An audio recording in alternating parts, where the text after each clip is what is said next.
ஒரு நாள் யோசேப்புக்கு ஒரு கனவு வருது. அதை இன்னசென்ட்டாக அண்ணன்மார்கிட்டெல்லாம் அவர் சொல்கிறாரு. அதை கேட்ட உடனே இன்னும் அதிகமாக யோசேப்பை பகைக்கிறாங்க. அவர் என்ன சொல்கிறாருன்னா, எனக்கு ஒரு சொப்பனை வந்துச்சு. அதாவது நம்ம வயலில் அறுத்த அரிகள் எல்லாம் கட்டிக்கிட்டு இருந்தோம். அந்த அரிக்கட்டில் என்னுடையது மட்டும் நிமிர்ந்து இருந்துச்சு.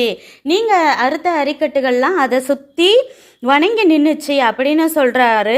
உடனே அவங்க கூட பிறந்தவங்கலாம், அப்போ என்ன நீ எங்களுக்கு மேலே ரொம்ப பெரிய அதிபதியாக ஆயிடுவியோ, நாங்கள்லாம் உனக்கு கீழே நாங்கள் உன்னை கும்பிட்டு வணங்கணுமோ, நீ எங்களை ஆளுவியோ, நீ எங்களை கண்ட்ரோல் பண்ணிடுவியோ, அப்படி இப்படின்னு சொல்லிட்டு அவனை கிண்டல் பண்ணி என்ன செய்கிறாங்க, இன்னும் ரொம்ப அதிகமாக பகைக்க ஆரம்பிக்கிறாங்க. அப்போ யோசேப்புக்கு இன்னொரு நாள் ஒரு கனவு வருது. அதையும் என்ன செய்கிறாரு, வெகுலியாக சகோதரர்கள்ட்டையும் அப்பாக்கிட்டையும் சொல்கிறாரு. எனக்கு ஒரு கனவு வந்துச்சு. அதில் சூரியனும் சந்திரனும் 11 நட்சத்திரங்களும் என்ன வணங்குச்சு, அந்த மாதிரி கனவு கண்டேன் அப்படின்னு சொல்கிறாரு.